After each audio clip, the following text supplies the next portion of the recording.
الحمد لله المنعم المحسن الديان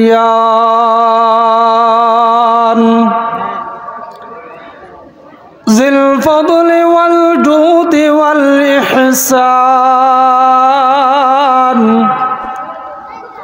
ذي الكرم والمغفرة والامتنان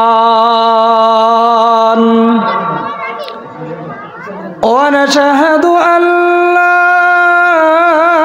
إله إلا الله وحده لا شريك له لا جد له ولا ند له ولا مثل له. أما بعد فأعوذ بالله من الشيطان الرجيم.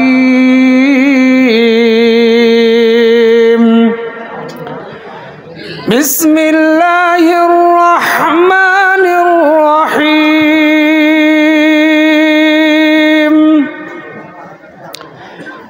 يا أيها الذين آمنوا اتقوا الله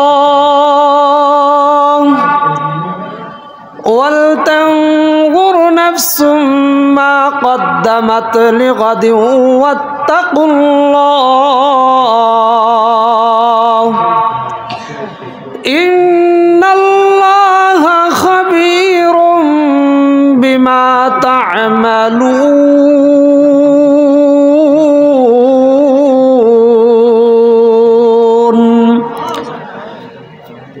صدق الله العظيم. وقال تعالى في شان حبيبه ومحبوبه ومعشوقه مخبرا وآمرا إن الله وملائكته يصلون على النبي يا أيها الذين آمنوا صلوا عليه وسلموا تسليما. شكل درود إبراهيم بڑی. اللهم صل على محمد وعلى آل محمد كما صليت على إبراهيم وعلى آل إبراهيم إنك حميد مجيد.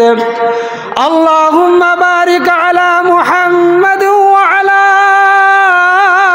آل محمد كما باركت على إبراهيم وعلى آل إبراهيم إنك حميد مجيد. توحید کی امانت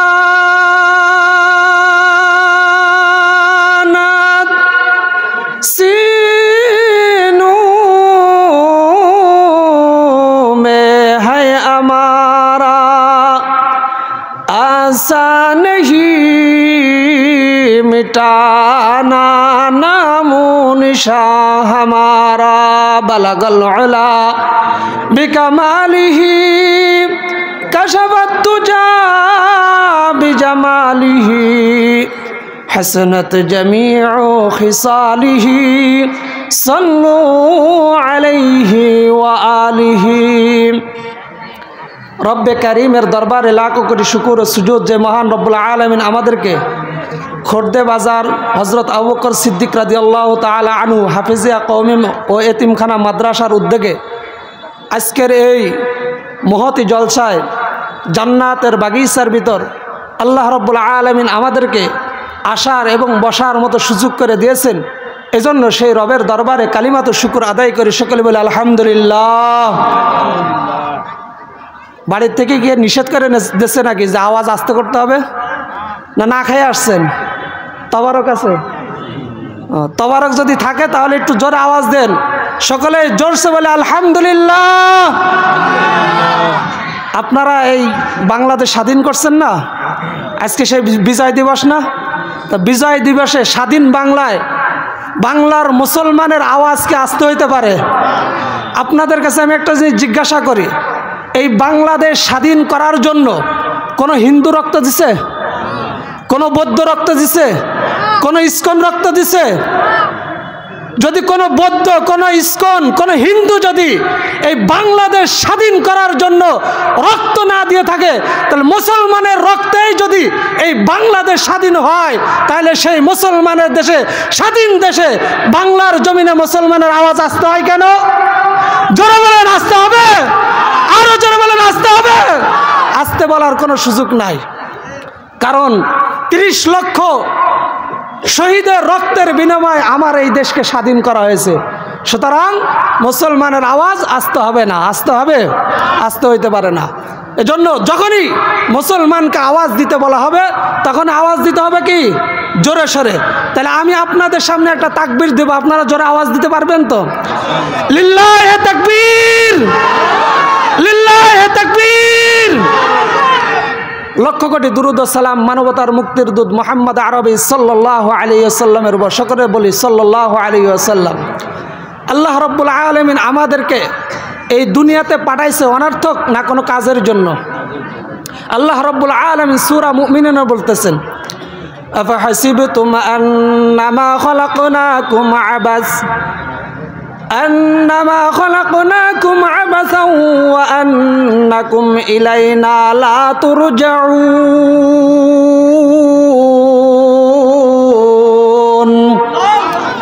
এই দুনিয়ার মানুষ, আফা হাসিবতুম, তোমরা কি ধারণা করো আবাস আমি তোমাদেরকে অনর্থক সৃষ্টি করেছি? অন্য আয়াত আল্লাহ রাব্বুল আলামিন উত্তর দিতেছেন সূরা জারিয়াতের ভিতরে, ওয়ামা খালাকতুল জিন্না ওয়াল ইনসা ইল্লা লিয়াবুদুন। এ দুনিয়ার জিন এবং ইনসান, তোমরা স্মরণ রাখো আমি আল্লাহ রাব্বুল আলামিন তোমাদেরকে সৃষ্টি করেছি কিসের জন্য? একমাত্র আমার ইবাদত বন্দেগী করার জন্য। কিসের জন্য? জোরে বলেন কিসের জন্য? আল্লাহ তাআলার ইবাদত বন্দেগী করার জন্য। তাহলে বোঝা গেল তাগুদের দাসত্ব করার জন্য আল্লাহ রাব্বুল আলামিন আমাদেরকে সৃষ্টি করে নাই। কোন দুনিয়ার রাজত্বর গোলামি করার জন্য আল্লাহ রাব্বুল আলামিন আমাদেরকে সৃষ্টি করে নাই। বলেন ঠিক কিনা?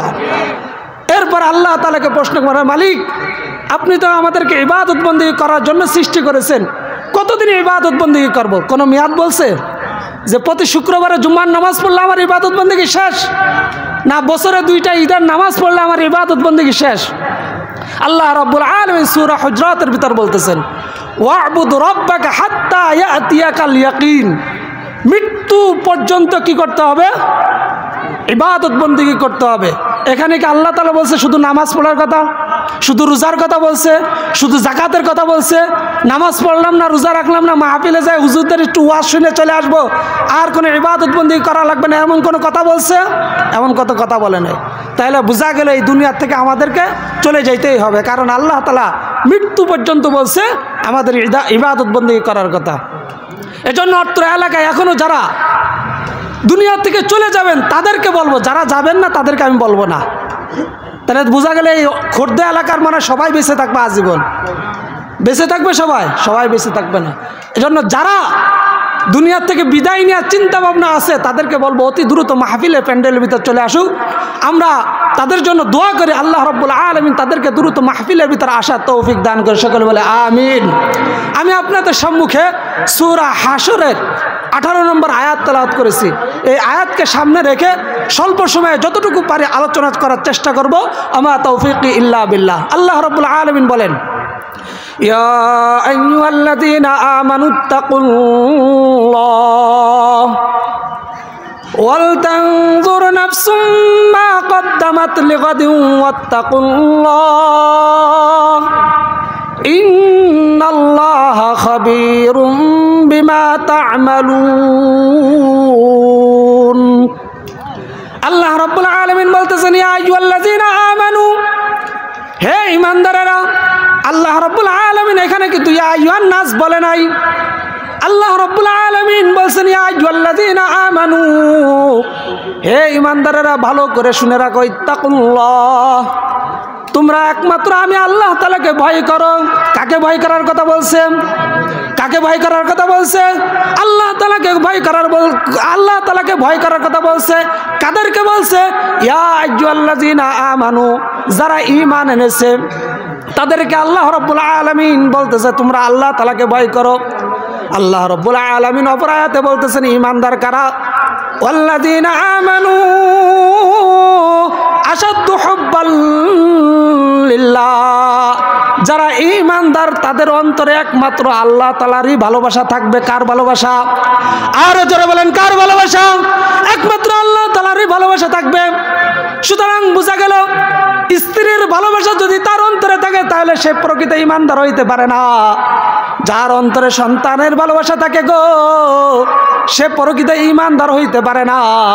যার অন্তরে মা বাবার ভালোবাসা বেশি থাকবে সে প্রকৃত ঈমানদার হইতে পারে না। একমাত্র ওই অন্তরে কার ভালোবাসা থাকতে হবে? আরো যারা বলেন কার ভালোবাসা থাকতে হবে? আরো যারা বলেন কার ভালোবাসা থাকতে হবে? আল্লাহ তাআলার ভালোবাসা একমাত্র অন্তরেই থাকতে হবে। অন্য কোনো ভালোবাসা যদি থেকে থাকে তাহলে আপনি পরিপূর্ণ ঈমানদার হইতে পারবেন না, আংশিক ঈমানদার হইবেন। এজন্য প্রকৃত ঈমানদার হইতে হলে এই অন্তরে একমাত্র আল্লাহ তাআলার ভালোবাসা থাকতে হবে। শুধু আল্লাহর ভয়ের ক্ষেত্রে নামাজ যখন পড়ব তখন না, সর্ব অবস্থায়। আপনাদের সম্মুখে একটা ঘটনা বলে, হযরত উমর রাদিয়াল্লাহু তাআলা আনহু, ওনার জামানায় উনি মদিনার অলিতে গলিতে চলাফেরা করতেছেন। হঠাৎ করে এক যুবকের হাতে দেখে এরকম একটা বোতল। যুবকের হাতে যখন এরকম একটা বোতল দেখলেন, ওমর রাদিয়াল্লাহু তাআলা আনহু যুবকরে ডাক দিয়ে বলতেছে, রে যুবক, তোমার হাতে কি? উমরকে চিনেন? উমর এমন একটা ব্যক্তি যার কথা শুনলে পুরো মদিনা নয় পুরো বিশ্ব পর্যন্ত কাঁপতেন। বলেন না সুবহানাল্লাহ। আর ওই যুবক যখন উমর রাদিয়াল্লাহু তাআলা আনহুর গলার আওয়াজ শুনলেন, আওয়াজ শোনার সঙ্গে সঙ্গে যুবক বেহুশ হওয়ার উপক্রম হয়ে গেল। যুবক তখন ভয়তে কাঁপতেছে, রে আমি এখন যদি উমর রাদিয়াল্লাহু তাআলা আনহুর কাছে বলি আমার এই বোতলের মধ্যে এমন একটা জিনিস আছে যেই জিনিসের নাম যদি বলি তাহলে উমর তা আমাকে জীবিত রাখবে না। ওই যুবকের হাতে যেই বোতলটা ছিল ওই বোতলটার ভিতরে ছিল হলো মদ। অথচ উমর রাদিয়াল্লাহু তাআলা আনহু এই মদের ব্যাপারে এমন কঠিন ছিলেন, যেই কঠিন থাকার কারণে আল্লাহ রাব্বুল আলামিন এই মদকে হারাম করার ব্যাপারে উমরের সিদ্ধান্ত অনুযায়ী আল্লাহ তাআলা আয়াত নাজিল করে দিয়েছেন। বলেন না সুবহানাল্লাহ। ইয়া আইয়ুহাল্লাযীনা আমানু ইন্নামাল খামরু ওয়াল মাইসির ওয়াল আনসাবু ওয়াল আজলামু রিজসুম মিনাশ শাইতান। আল্লাহ রাব্বুল আলামিন এই আয়াতটা উমর রাদিয়াল্লাহু তাআলা আনহুর সিদ্ধান্তের উপর নাজিল করেছেন। বলেন না সুবহানাল্লাহ। এখন যুবক যদি বলে, আরে আমিরুল মুমিনিন, এই বোতলের ভিতর মদ রয়েছে, তাহলে তো ওই যুবক তো আমিরুল মুমিনিন, ওই যুবকরা তো দুনিয়ার থেকে বিদায় করে দিবে। তখন ওই যুবক ডাক দিয়ে বলতেছে, রে মালিক, দুনিয়াতে এমন কোনো অপরাধ নাই আমি যুবক করি নাই গো মালিক। আজকে এমন একটা বিপদের সম্মুখীন হয়েছি গো, আপনি যদি আমাকে এই মুহূর্তে উমরের এই বিপদের থেকে যদি আমাকে বাঁচান তাহলে জীবনে কোনোদিন মদ খাওয়া তো দূরের কথা, মদ কোনোদিন আমার জেহেনেও আনবো না। বলেন না সুবহানাল্লাহ। আর যারা বলেন সুবহানাল্লাহ।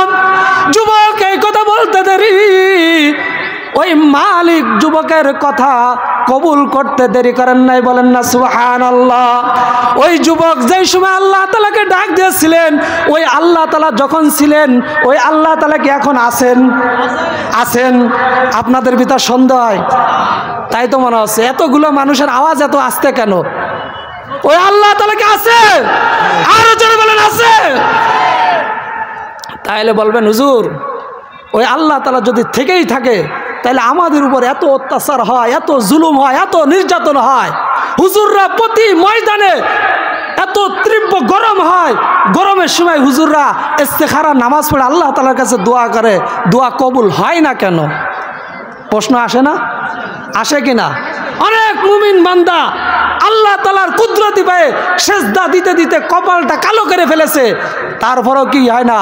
দোয়া কবুল হয় না। দোয়া কবুল না হওয়ার জন্য আমি খুঁজে পেয়েছি দুইটা কারণ। কয়টা কারণ? দুইটা কারণ। একটা হলো এই মুসলমান জাতি বেপরদায় সর্ব অবস্থায় সর্বক্ষণিক চলার কারণে। আমি ভুল বললাম? আমি আপনাদের সামনে বলি, আল্লাহ রাব্বুল আলামিন নারী এবং পুরুষ উভয়ের জন্য নামাজ ফরজ করছে না? পুরুষদের জন্য কোথায় নামাজ ফরজ করছে? মসজিদে। মহিলাদের জন্য এখন যদি এই ওয়াজ করি তাহলে তো পুরো আমার এই কথাগুলো পুরো আপনাদের বিপক্ষে চলে যাবে। তখন আপনারা বলবেন, হুজুর আপনি যে কথা বলতেছেন তাইলে তো আমাদের মা বোনদের ওয়াজ শোনার আর জায়গায় থাকে না, কারণ পাশেই তো মহিলা প্যান্ডেল, না? তাইলে আমি আপনাদের কাছে জিজ্ঞাসা করি, শরীয়ত মুসলমান পুরুষদেরকে মসজিদে যাইতে বাধ্য করছে আর মহিলাদেরকে ঘরে নামাজ পড়ার জন্য বাধ্য করছে। আর আপনারা কোন শরীয়ত পেয়েছেন যে শরীয়তের কারণে একটা ফরজ জিনিস মহিলাদেরকে মসজিদে পড়তে, বাড়িতে পড়তে বলছে, আর ওই মহিলাদেরকে আপনারা মাহফিলের প্যান্ডেলে নিয়ে আসেন? আছে আপনাদের কাছে কোনো জবাব আছে? আজকে মহিলাদের জন্য ওয়াজ শোনা ফরজ, বলেন ওয়াজ শোনা ফরজ। এই কথাগুলো কেন বলতেছি?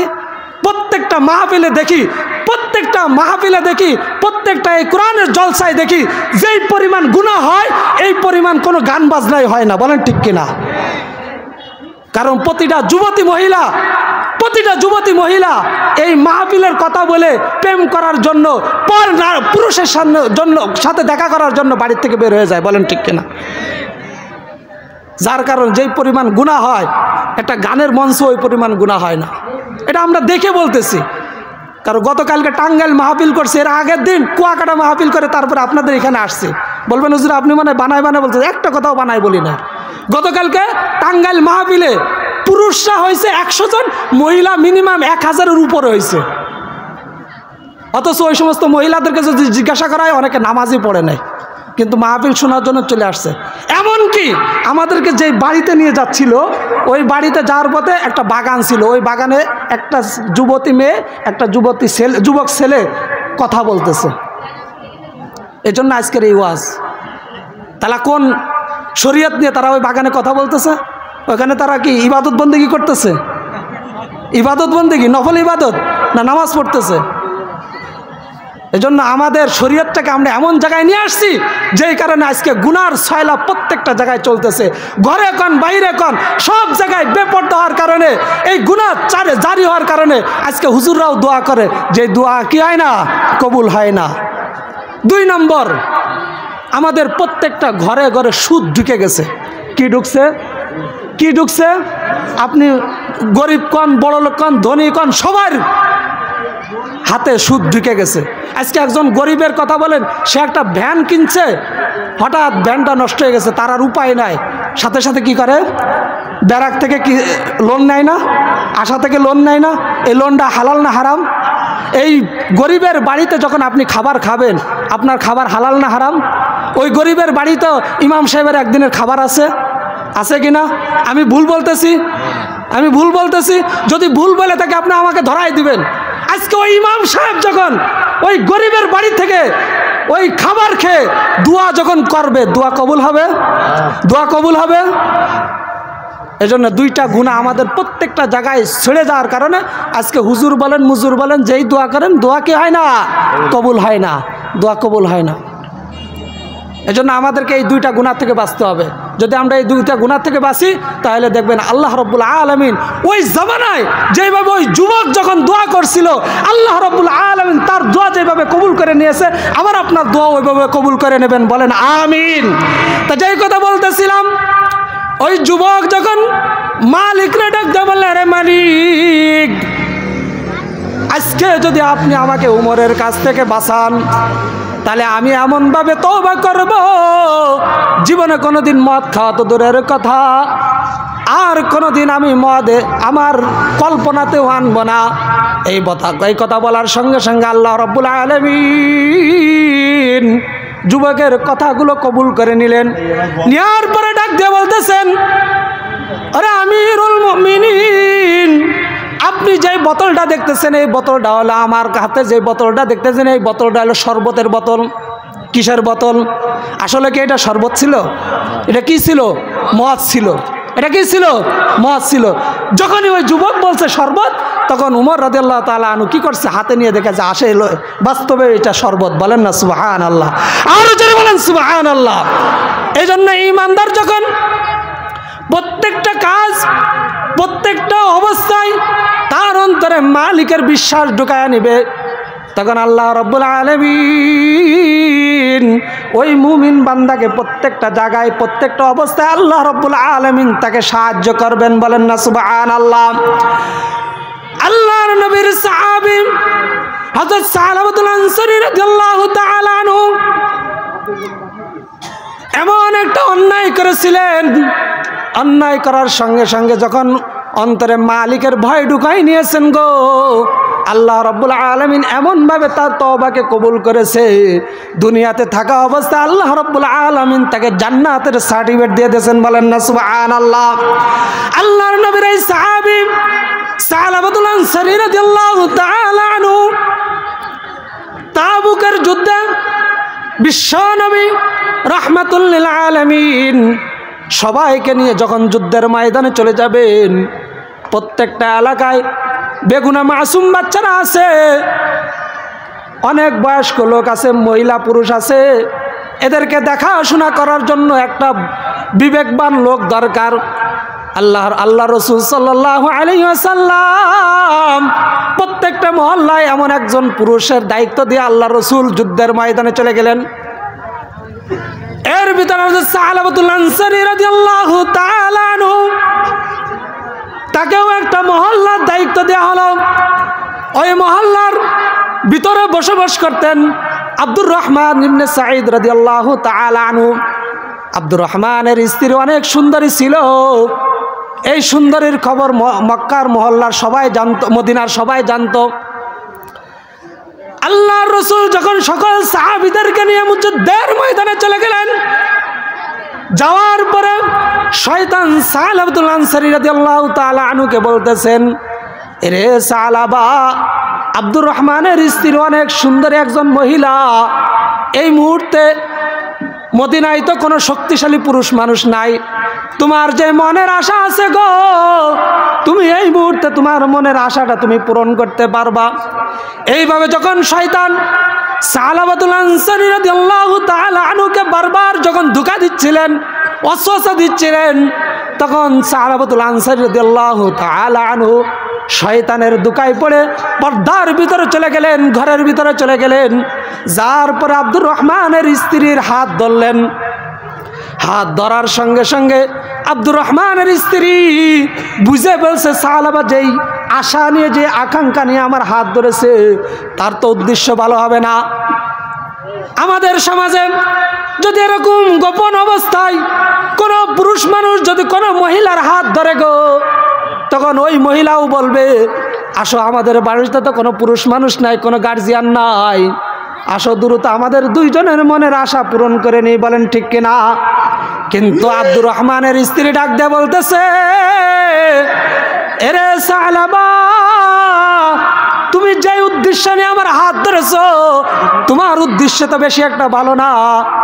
তুমি যদি আজকে তোমার উদ্দেশ্য পূরণ করো, তাহলে হাসরের ময়দানে আল্লাহ রাব্বুল আলামিন তোমাকে যখন জিনাকার হিসেবে ডাক দেবে, আমাকে যখন জিনাকার হিসেবে ডাক দেবে গো, তখন তুমি মালিকের সামনে কি মুখ নিয়ে দাঁড়াবা? তোমার তো কোনো মুখ থাকবে না। দ্বিতীয় নম্বর গেল, তোমাকে তো আমার কাছে, আমাকে তো তোমার কাছে আমানত দিয়ে গেছে, সুতরাং তুমি যদি আমানতের খেয়ানত করো গো, আল্লাহ রসুলের স্পষ্ট হাদিস, লা ঈমানা লিমান লা আমানাতাহু, যার ভিতরে আমানতদারি নাই তার ঈমান থাকবে না। সুতরাং তুমি যদি আমানতের খেয়ানত করো গো, তাহলে তোমার তো ঈমান থাকবে না। 3 নম্বর কথা হলো, আল্লাহর রসুল যখন যুদ্ধের ময়দান থেকে ফেরত আসবে, আমি আল্লাহর রসুলের কাছে কিভাবে যাব? যাওয়ার তো কোনো মুখ থাকবে না। এই কথা বলতে বলতে সালাবাতুল আনসারী রাদিয়াল্লাহু তাআলা আনহুর চক্ষু খুলে গেলেন। হায়রে, আমি যেই কাজটা করতেছি এত অনেক বড় অন্যায় কাজ, আমার এই কাজটা ঠিক হচ্ছে না। সঙ্গে সঙ্গে হাতটা ছেড়ে দিলেন, হাতটা ছেড়ে দিয়ে জঙ্গলে চলে গেলেন। জঙ্গলে যায় মালিকরে ডাক দিয়ে বলতেছেন, আরে মালিক, আমি যেই কাজটা করেছি, আমি যেই অপরাধ করেছি রে মালিক, আমার মতো এমন অপরাধী মনে হয় এই দুনিয়াতে আর কেউ নাই, সুতরাং তুমি আমার অপরাধকে ক্ষমা করে দাও। আল্লাহর নবী, বিশ্ব নবী রাহমাতুল আলামিন যুদ্ধের ময়দান থেকে ফেরত আসলেন। আসার পরে যখন বিস্তারিত শুনলেন, আব্দুর রহমানও বিস্তারিত শুনলেন, কিন্তু আব্দুর রহমান কোনো বিচলিত হলেন না, রাগান্বিত হলেন না। তিনি ডাক দিয়ে বললেন, আমার নবী এখনো জীবিত আছে, আমার ভাই যেই ভুল করেছে এই ভুলের সমাধানও আছে, সুতরাং আমার ভাইকে ডেকে নিয়ে আমি আমার রসুলের কাছে নিয়ে আসি, আমার রসুল যেই ফায়সালা দেবেন আমি সেই ফায়সালা মেনে নেব। বলেন না সুবহানাল্লাহ। আর আমাদের অবস্থা কি? আমার ভাই যদি কোনো অন্যায় করে আগে তাকে দুনিয়ার থেকে বিদায় করে দাও, ডাল সরকে নিয়ে তার বিরুদ্ধে মারামারি করার জন্য উঠে পড়ে লেগে যায়। বলেন ঠিক কিনা? কিন্তু আব্দুর রহমানের চিন্তাধারা খুব সহজ, যে আমার ভাই অন্যায় করতে পারে, পৃথিবীতে একটা মানুষ অন্যায় করবেই, কারণ মানুষ মাত্রই ভুল, মানুষ মাত্র অন্যায় করবে, অন্যায় করতেই পারে, অন্যায় করতে পারে। এজন্য তার অন্যায়কে কি করে দিতে হবে? ক্ষমা করে দিতে হবে। কারণ আল্লাহ তাআলা বলছে, ওয়াল আফিনা আনিন নাস, যেন কোনো ব্যক্তি যদি মানুষকে মাফ করে দেয়, আল্লাহ তাআলা তার ওই মাফকে কি করেন? পছন্দ করেন। কারণ আল্লাহ তাআলা মানুষের ক্ষমাকে কি করেন? পছন্দ করেন। আব্দুর রহমান ইবনে আউফ রাদিয়াল্লাহু তাআলা আনহু চলে গেলেন তার ভাইয়ের কাছে। যায় দেখে তার ভাই জঙ্গলে কান্নাকাটি করতেছে। তখন তার ভাইকে ডাক দিয়ে বলতেছে, রে ভাই, তুমি যে অন্যায় করেছো, তোমার অন্যায়ের একটা সমাধান আছে, তুমি চলো রসুলের কাছে যাই। আব্দুর রহমানের এই কথা শুনে সাঈদ ডাক দিয়ে বলতেছে, ভাই, একজন অপরাধী যখন অপরাধ করে তাকে অপরাধী অবস্থায় নিয়ে যেতে হয়, তাকে সুন্দরভাবে নিয়ে গেলে হয় না। দেখেন না, আমাদের সমাজে আলেম উলামাদেরকে জেলখানায় নিয়ে যায় বেঁধে, কিন্তু কোনো লুচ্ছ বদমাইশকে দেখেন এরকম বেঁধে নিয়ে যাইতে, তাকে সুফুল সজ্জা নিয়ে দিয়ে তারে জজ কোর্টে নিয়ে যায়। বলেন ঠিক কিনা? আদালতে নিয়ে যায়। আব্দুর রহমানকে ডাক দিয়ে বলতে, সাঈদ, এরে ভাই, তুমি আমাকে এমনভাবে নিয়ে যাও যেন মানুষ দেখে বলতে পারে যে আমি একজন অপরাধী। দুইটা হাত পিছনে বেঁধে তাকে নিয়ে চলে গেলেন। যার পরে সালাবাতুল আনসারী ডাক দিয়ে বলতেছে, আমি যে অন্যায় করেছি রসুল জানার আগে সাহাবীদের মাধ্যমে আমার অন্যায়ের সমাধান করে নি, সাহাবাদের কাছে দিয়ে আমার অন্যায় সমাধান করে দিই। আল্লাহর রসুলের কাছে যাওয়ার আগে সাহাবাদের কাছে যাবেন। এর আগে সালাবাতুল আনসারীর একটা মেয়ে ছিল খমসানা রাদিয়াল্লাহু তাআলা আনহা, তার সাথে দেখা হলো। খমসানা ডাক দিয়ে বলতেছে, এরে বাবা, বয়স তো কম হয় নাই, এরপরেও কি তুমি অপরাধ ছাড়বা না? তুমি যে অন্যায় করেছো, যে অপরাধ করেছো, তোমার এই অন্যায় অপরাধ যত সময় পর্যন্ত রসুল ক্ষমা না করবে, আল্লাহ রাব্বুল আলামিন ক্ষমা না করবে, তত সময় পর্যন্ত আমি তোমাকে বাবা হিসেবে স্বীকৃতি দেব না। বলেন না সুবহানাল্লাহ। সালাবাতুল আনসারীকে নিয়ে আসা হলো, উমরের কাছে নিয়ে আসা হলো। উমর বলল, তুমি যেই কাজ করেছো এই কাজের সমাধান আছে কিনা আমি জানি না, তবে তুমি যে অন্যায় করেছো তোমার অন্যায় ঠিক হয় নাই, তোমার অপরাধের ক্ষমা আছে কিনা আমি জানি না, তুমি আমার বাড়ির থেকে বের হয়ে যাও। বাড়ির থেকে বের করে দেওয়া হলো। আবু বকরের কাছে গেল, আবু বকর একই কাজ করলেন।